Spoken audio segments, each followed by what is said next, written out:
Saludos y bendiciones para todos.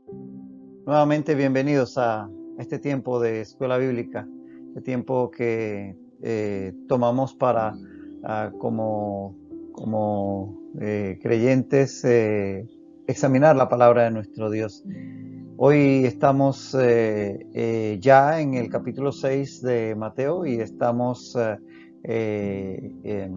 examinando esta porción donde continuamos con el Sermón del Monte, así que te pido que prepares tu Biblia, tu material de notas y demás para que podamos seguir este estudio. Padre, gracias por el tiempo, gracias por la palabra, gracias por tu Espíritu Santo, gracias Señor porque tú nos guías a toda verdad. Que esto, Dios, sea una realidad en este tiempo. En el nombre de Jesús. Amén. Amén. Y sí, estábamos en el Evangelio de Mateo, en el capítulo 6. Ya estábamos en el versículo 2 prácticamente en la sesión pasada y leemos en esta porción donde habíamos quedado. Dice así: cuando pues des limosna, no hagas tocar trompeta delante de ti, como hacen los hipócritas en las sinagogas y en las calles, para ser alabados por los hombres. De cierto os digo que ya tienen su recompensa. Habíamos comenzado a examinar esta porción. Habíamos visto que la ley ordenaba dar a los pobres. Habíamos leído Éxodo 23, 10 al 11, en Levítico 19, 9 al 10 y Deuteronomio 15, 7 al 11. Y habíamos visto todos estos versículos que tenemos acá como ejemplos de textos de la palabra que nos animan o que nos indican la necesidad de dar para aquellos que no tienen. Y esto para los judíos era algo importante ya desde el Antiguo Testamento. Ahora bien, dice aquí, el Señor enseña: no hagas cuando des limosna, cuando des a los que están en necesidad, no hagas tocar trompeta delante de ti, como hacen los hipócritas en las sinagogas y en las calles. Este hecho de dar para los pobres era una realidad para los judíos, era parte de su cultura, eso parte de su religión, de su fe, de su manera de vivir. Ellos tenían como costumbre dar para los pobres, y esto se hacía a nivel de la comunidad religiosa, es decir, se colectaba de toda la población y de ahí se tenía un fondo con el cual se sustentaba a los pobres. De hecho, se imponía una contribución a cada uno según sus recursos, según su nivel económico, pero también se hacían donaciones voluntarias, es decir, había personas que daban más de lo que se imponía a cada ciudadano judío, de tal manera que habían donaciones que eran pues reconocidas por la comunidad. Ahora bien, eh, esta ayuda era anunciada cuando se daba en las mismas sinagogas donde se congregaban, y también se hacía en las calles o callejones, en los lugares por donde los mendigos, los pobres, a veces se reunían pues, prácticamente vivían, los llamados sin techo, de tal manera que ellos pudieran saber que hay personas que estaban dando para ellos, o sea, que se anunciaba la donación para que las personas supieran. Entonces ahí había personas que pues deseaban ser reconocidos al decirse que ellos habían donado más o habían donado tanto para los pobres. Esto era una práctica consuetudinaria en el tiempo de Jesucristo, pero había personas que lo hacían ya por una forma de ser reconocidos. Ahora, no hay evidencia, no se tiene evidencia, por lo menos hasta donde se conoce, que estas donaciones fueran anunciadas con toques de trompetas. No, no hay ningún texto de la época que lo enseñe, pero por eso pensamos que en realidad aquí Jesucristo está dando una hipérbole, un énfasis por medio de esta expresión, toques de trompeta, que en realidad no es algo literal, sino más bien en un sentido figurado. Lo que sí es cierto es que sí se anunciaba y que sí había personas que sencillamente daban algo más para ser destacados dentro de las personas que donaban. Entonces, esto es lo que está el Señor en este momento condenando? Ese dar para ser vistos, para ser notados. Los fariseos, de hecho, solían dar limosna en lugares donde podían ser vistos por la mayor cantidad de gente posible. Por ejemplo, en las sinagogas, en las calles, literalmente lo que dice allí, el texto donde dice en las calles, básicamente ese es en los cruces de calles, en las esquinas donde se intersectaban las calles principales, donde más gente transitaba. Entonces, en esos lugares hacían gala de esa generosidad para ser vistos. Esa era su motivación. Y esto es lo que el Señor está enseñando aquí, que esa no debe ser la actitud que debemos tener al dar, que no debe haber esa ostentación. Ahora, los fariseos tenían varios dichos que nos muestran que para ellos el dar era importante. El problema es que lo hacían en un momento como forma de ser reconocidos. Por ejemplo, hay varios dichos que se decían entre los fariseos, como este, por ejemplo, guarda limosna en tus almacenes, te guardarán de la aflicción. También tenían otro dicho, la limosna libra de la muerte y purga del pecado. Obviamente esto no es cierto, pero ese era un dicho entre ellos. Otro era, dar limosna te librará del infierno y te hará completamente justo. Totalmente falso. Habían puesto esto del dar en tal nivel de destacado, que no era malo, pero lo habían llevado a tal nivel que prácticamente tenían estos dichos que supravaloraban el poder de el dar limosna. También decían, el que da limosna hará restitución ante Dios por los pecados que el donante haya cometido. O sea, que decían cosas que no eran ciertas, pero era porque habían llegado a estimar este acto como algo supremamente poderoso y lo hacían más que todo para ser reconocidos. Esto es lo que el Señor Jesucristo está condenando. Una aclaración, importante aclaración en este punto. Jesús no está condenando el dar limosna. Él condenaba el darlo con esa pretensión de ser notado, de ser visto, de ser reconocido por haber hecho esta aportación para los pobres. Eso es lo que el Señor está aquí señalando.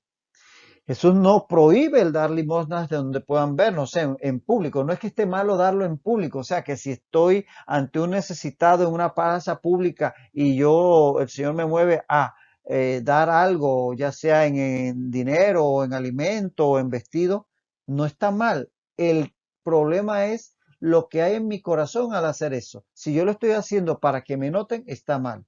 Pero si es un lugar público, pero yo no tengo en mi corazón absolutamente ninguna intención de ser notado, sino que sencillamente allí se dio la ocasión perfectamente. Puedo ir y llevarle un plato de sopa, puedo ir y llevarle unas pasta de dientes, unos jabones, puedo ir y llevarle una ropa, puedo ir y llevarle una comida, un abrigo o darle dinero. El problema no es dar, ni siquiera darlo en público. El problema es la actitud, la intención. Nuevamente, el problema está en el corazón, no en las acciones. ¿Cuál es la motivación de mis acciones al dar? Ese es lo que el Señor nos hace énfasis en estas enseñanzas. Dice, para ser alabados por los hombres. Ese era el problema. Ellos hacían esto para que fueran reconocidos y fueran exaltados ellos, los donantes. Eran en sí hipócritas porque pretendían dar limosnas cuando su intención era recibir honra. ¿Ves la paradoja? Ellos daban, pero en realidad estaban procurando recibir. Daban esa limosna, pero para recibir ellos el reconocimiento, la honra. Entonces, al final era como una transacción. Yo le doy al pobre para que la gente me dé a mí reconocimiento, honra y alabanza. Ese es el problema. Y Jesús lo llama hipócritas, porque el término hipócrita, que es un término griego, significa actor. Hipo es debajo y kratos es carácter, porque los artistas griegos usaban una especie de máscara que se ponían por delante del rostro, en donde tienen dibujado la alegría, una cara sonriente, o la tristeza o la preocupación, para así pues eso era el carácter. Están representando alegría, tristeza, odio, enojo. Entonces ese era el kratos, el carácter, lo que se ponían por delante. Y lo que estaba por debajo de eso era el Hipócrates, el que estaba detrás de la máscara. Eso era un actor, hacían los griegos sus obras de teatro. Entonces, Hipócrita, que viene de Hipócrates, el que está detrás de la máscara del carácter, se ha llegado a utilizar para aquellas personas que representan un papel, pero en realidad ellos tienen otras intenciones detrás de ese papel que representan. Son actores. Y Jesús llama a estas personas que pretenden dar, pero en realidad su intención es recibir reconocimiento, hipócritas, porque pretendían dar limosna cuando su intención real era recibir honra de los hombres. Eso es igual que hoy. Hoy en día muchas personas publicitan sus hechos de beneficencia con la intención de ser reconocido, de recibir muchos likes. Y en verdad nosotros mismos podríamos estar cayendo en aquello de ofrendar, de dar diezmos, de dar donaciones para ser reconocidos. Dios nos libre de caer en ese tipo de actitud que tenían estos religiosos. Debemos, sí, debemos dar, debemos aportar, debemos ayudar al necesitado, debemos sostener la obra de Dios, inclusive a nivel público, si hay una situación de desastre natural, un incendio, poder nosotros como ciudadanos aportar para las personas que quedan en necesidad, pero siempre con la intención de bendecir a otros y que el Señor se lleve a la gloria. No nosotros, no ser reconocidos nosotros, sino que lo hacemos por el amor que Dios pone en nuestros corazones por aquellos necesitados. Lo importante no es el acto, sí, tiene su importancia, obviamente, pero lo más importante es la actitud con que actuamos en esto del dar. No caer en el error de estos religiosos que lo hacían para ser reconocidos por los hombres. Entonces dice el Señor Jesucristo que estos que actúan de esta forma ya tienen su recompensa. Y allí el verbo tener, ese tienen, es el verbo griego apejo. Apejo es un verbo que se utilizaba en contabilidad y significa recibir en su totalidad. Se usaba en esas transacciones comerciales donde alguien entregaba una mercancía y recibía el pago por esa mercancía. Cuando ese pago se recibía en forma total, completa, eso era apejo. Él tenía ya el pago completo, no tenía derecho a pedir nada más. Y él ponía en un papel un recibo donde decía recibí apejo. Es decir, recibí completo el pago. Ya no tengo derecho a pedir nada más porque ha sido totalmente pagado aquello que yo entregué, aquello que yo hice por la otra persona. Entonces, ese es el verbo que aparece aquí. Aquí donde dice tienen, es el verbo apejo. Quiere decir que estas personas que actúan de esa forma, al recibir el reconocimiento de los hombres, eso que ellos buscaban, pues ya tienen todo lo que tienen derecho a pedir, porque eso era lo que buscaban. Como solo eso procuraban, el reconocimiento de los demás por su obra generosa, solo eso recibirían. Tenían todo lo que querían en el presente, pero no les quedaba nada para la eternidad. Es decir, solamente eso era lo que iban a recibir. Y es triste porque realmente cuando comparamos los beneficios del tiempo presente de este mundo material comparado con lo que recibirán en una eternidad, no hay comparación para ponerlo ya en una sola expresión.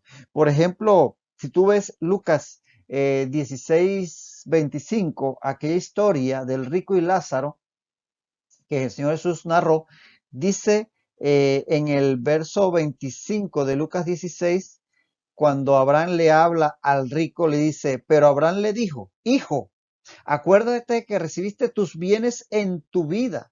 Es decir, no tienes derecho a pedir más nada. Si eso era lo que buscabas, ser rico y tener muchas posesiones materiales y tener muchos placeres, si eso buscaste, eso recibiste. No vengas ahora a pedir algo más. ¿Ves?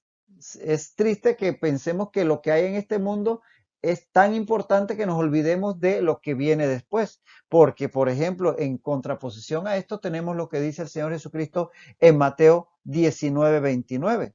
En Mateo 19:29 dice el Señor, y cualquiera que haya dejado casas o hermanos o hermanas o padre o madre o mujer o hijos o tierras por mi nombre, recibirá 100 veces más y heredará la vida eterna. Obviamente todas estas expresiones son es un hebraísmo, ¿no? Pero lo que está diciendo el Señor es que cualquier sacrificio que tú hagas en esta vida, que te abstengas de quizás tener otras cosas materiales o algunos otros placeres que podrías haber tenido de forma, digamos, eh, legal.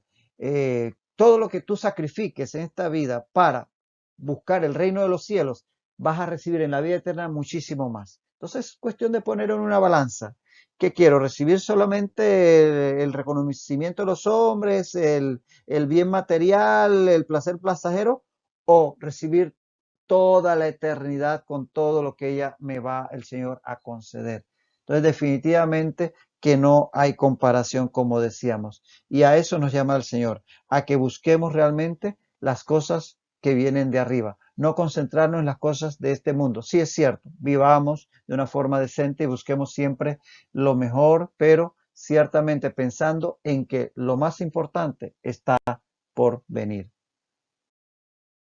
Y dice luego en el versículo 3 y 4 de este capítulo 6 de Mateo, la forma correcta, cómo se debe hacer esto del dar limosnas. Mas cuando tú des limosna, no sepa tu izquierda lo que hace tu derecha, para que sea tu limosna en secreto. Y tu Padre, que ve en lo secreto, te recompensará en público. Esta es la forma correcta de hacerlo como enseña el Señor Jesucristo. Dice, no sepa tu izquierda lo que hace tu derecha. Y es que las dos manos casi siempre actúan al unísono, como si se comunicaran. De hecho, a veces es difícil hacer una cosa con una mano y pretender hacer otra con la otra. Yo no sé, hay gente que puede hacer esto, tener las dos manos aquí a los lados y con una girar en un sentido y con la otra girar en el otro sentido. Intente usted hacerlo para que vea que es difícil, porque a nivel de nuestro cerebro hay como una integración de los movimientos de las manos que nos permiten actuar coordinadamente una mano con la otra como si se comunicaran. Es la figura que el Señor está utilizando en este momento, así como una mano usualmente prácticamente sabe lo que está haciendo la otra para ella ir a la par con ella y es difícil que una actúe independientemente de otra. Bueno, él dice, llegues al punto, al dar a los demás, al ser generoso, al dar limosna, que es prácticamente como si una mano no supiera lo que hace la otra, lo cual, como repito, no es lo común. Por tanto, la expresión en sentido figurado está señalando que la persona que hace una buena obra, en este caso el dar limosna, no debe darlo a conocer a los demás. Es más, ella misma no debe fijarse en ello. Es como si no se enterase, como si una mano no se enterase de lo que hace la otra. Es lo que ilustra esta expresión del Señor. Que seamos totalmente indiferentes a lo que estamos haciendo en el sentido de que dar por sencillamente de gracia, no pensando en el reconocimiento de los demás, ni siquiera ese reconocimiento de nosotros mismos, porque hay que ser honestos. Muchas veces caemos en ese internamente en nuestro corazón, sin que lo digamos o lo anunciemos, en ese sentido de satisfacción que qué bien lo hice, qué bueno fui, etcétera, qué generoso fui. Bueno, el Señor nos invita, nos anima a que seamos generosos, pero sin reconocerlo, ni nosotros mismos, ni mucho menos que nos lo reconozcan los demás. Dice, y tu Padre que ve en lo secreto, te recompensará en público. Es Dios quien lleva las cuentas. Y a Él nada se le escapa. Él es un excelente contable. Ahí no puedes ponerte a esconder cositas y acá. Él lleva las cuentas de todo lo que haces. Así que Él va a reconocer todo lo que tú hagas. Tú no tienes que preocuparte por llevar esas cuentas. Él las lleva. Estos textos de Génesis 16:13, de Salmo 139 y de Hebreos 4:13 son pequeños ejemplos de que Dios sencillamente lleva cuentas de todo. Por ejemplo, leamos Hebreos. Hebreos 4:13 dice, y no hay cosa creada que no sea manifiesta en su presencia. Antes bien, todas las cosas están desnudas y abiertas a los ojos de aquel a quien tenemos que dar cuenta. Así que todo lo que tú hagas, tranquilo, el Señor lo tiene en cuenta. Así que no tienes tú que estar llevando esa contabilidad. Y es que todas las palabras y acciones que de los hombres se harán públicas. Lo dice la Escritura, Eclesiastés 12:14, Mateo 10:26, Marcos 4:22, Lucas 8:17 y el 12:2 hasta el 3 y Primera Corintios 3:13 y Apocalipsis 20:12 al 13, por poner algunos pasajes. Leamos, por ejemplo, Marcos 4:22. Porque no hay nada oculto que no haya de ser manifestado, ni escondido que no haya de salir a la luz. Así que todo se conocerá. Lo que hiciste bien y también lo que no hicimos bien. Eso hay que recordarlo también. De tal manera que no tenemos nosotros que estar reclamando reconocimiento de nadie, ni de nosotros mismos. El Padre que ve en lo secreto, en ese secreto allá que quizás solamente esa persona a la cual tú ayudaste y tú saben, el Padre lo sabe y Él te va a recompensar en su momento. Y Él recompensa muy bien, dicho sea de paso. Y entonces llegamos a Mateo 6:5, que dice, y cuando ores, no seas como los hipócritas, porque ellos aman el orar en pie en las sinagogas y en las esquinas de las calles, para ser vistos de los hombres. De cierto os digo que ya tienen su recompensa. Como habíamos dicho en la lección pasada, estos primeros versículos del capítulo 6 de Mateo, que es la continuación del Sermón del Monte, del versículo 1 al 18, el Señor Jesucristo se está enfocando en las tres principales acciones que los judíos tenían como las prioridades en cuanto a sus acciones dentro de su religión. En primer lugar, les habló de la limosna para los pobres, el dar a los pobres. En segundo lugar, ahora les va a hablar de la oración y después les va a hablar del ayuno. Las tres principales acciones que los judíos tenían como prácticas diarias reconocidas. Y curioso, dentro de los musulmanes, sabes que Mahoma cuando desarrolló su conjunto de normas y que se recogen en el Corán y todo esto, estableció 5 acciones que debía practicar todo musulmán, y incluyen justamente estos tres, porque él tomó ideas del judaísmo y del cristianismo a la hora de fundar su religión. Como comerciante que era, viajaba por todos estos territorios y pues se estuvo en Jerusalén y de ahí extrajo muchas ideas para lo que hoy día es el islamismo. Pues bien, ellos reconocen el ayuno, reconocen el dar a los pobres, la oración, que lo hacen 5 veces al día, y el ayuno, sobre todo en el mes de Ramadán. Pero además agregan el leer el Corán y el hacer una peregrinación que sea una vez al año a la ciudad de la Meca. Pero tienen estas mismas tres que tenían los judíos como prioridades: el dar a los pobres, la oración y el ayuno. Y que ciertamente estas y muchas otras acciones no son las únicas. Los creyentes sabemos que son ejercicios espirituales que se deben practicar. Pero bueno, punto aparte, vamos entonces a ver ahora el tema de la oración. Antes de entrar en ese tema, ver cómo veían los judíos la oración, porque para los judíos la oración era algo muy destacado. No hay nación con una idea más elevada de la oración que los judíos. La nación judía para el judío, sobre todo el judío ortodoxo, la oración, que no es otra cosa que hablar con Dios, era algo supremamente importante. Y recuerden, orar, como decíamos, es hablar con Dios. Y cuando uno habla con alguien, uno le habla y le escucha. ¿Eh? No solamente es repetir, repetir, repetir, repetir y listo. No, yo llego delante de Dios como si estuviera en la presencia literal de una persona y le hablo de mi situación, mis sentimientos, mis necesidades, le exalto por cosas que reconozco en Él, etcétera. Y ahí en paz, también por el Espíritu Santo, recibir de Él la guía, el consuelo, todo aquello que Él nos quiera compartir. Entonces, eso es la oración. Pero para los judíos esto era tan importante que hay un dicho rabínico que decía: grande es la oración, más grande que todas las buenas obras. Fíjate en qué nivel de importancia tenían los judíos a la oración. Para los judíos había horas fijas en que todos debían orar, estuviesen donde estuviesen. Y esas horas, recordemos que el horario del judío comenzaba a las 6 de la mañana y a las 7 sería la primera hora, después a las 8 la segunda hora, a las 9 de la mañana la hora tercera, a las 10 la hora cuarta, a las 11 la hora quinta, a las 12 del mediodía era la hora sexta, la 1 de la tarde la hora séptima, las 2 la hora octava, la hora novena a las 3 de la tarde, la décima a las 4, la undécima a las 5 y luego a las 6 terminaba el día con la puesta del sol. Luego venían las otras 12 horas que eran en la noche. Pues bien, los judíos tenían dentro de su horario diario, diurno, 3 horas específicas que debían orar. Tenían que orar en la hora tercera, en la hora sexta, o sea, la hora tercera a las 9 de la mañana, a la hora sexta, que era las 12 del día, y a la hora novena, que eran las 3 de la tarde. Fíjate cómo lo dice, por ejemplo, el Salmo 55, 17. Anota, Salmos 55, 17. Dice, tarde y mañana y a mediodía oraré y clamaré y él oirá mi voz. Tarde a las 3 de la tarde y mañana a las 9 de la mañana y mediodía. En las 3 horas en que los judíos tenían fijado su tiempo de oración.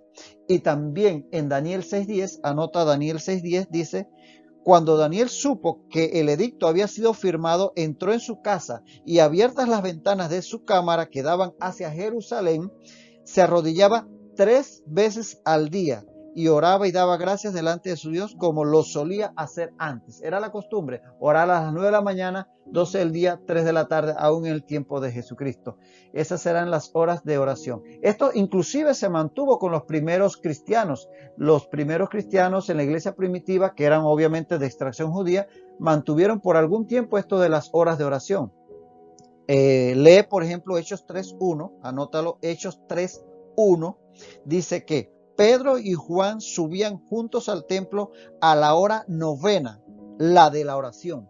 Es decir, todavía los discípulos de Jesús, ya después de Pentecostés inclusive, seguían teniendo esta costumbre de ir a las horas como la hora novena, que eran las 3 de la tarde, a orar porque era la hora tradicional de oración de los judíos. Entonces tenían este marcado énfasis en horas específicas para orar. Bueno, hablando de horas y hablando de tiempo, el tiempo se nos está agotando, así que vamos a detenernos aquí por ahora. Marca ahí en tu Biblia en dónde estamos. Estamos comenzando a la parte que habla el Señor sobre la oración. Hemos visto sobre el dar y ya hemos destacado que lo importante es la actitud con que lo hacemos. El dar para los que están en necesidad. Ahora el Señor nos está enseñando acerca del cómo debemos orar. Vamos a seguir en este punto en la próxima lección, así que te invito a que te mantengas en contacto y ahí estaremos compartiendo. Hasta la próxima semana, que el Señor te siga bendiciendo rica y abundantemente.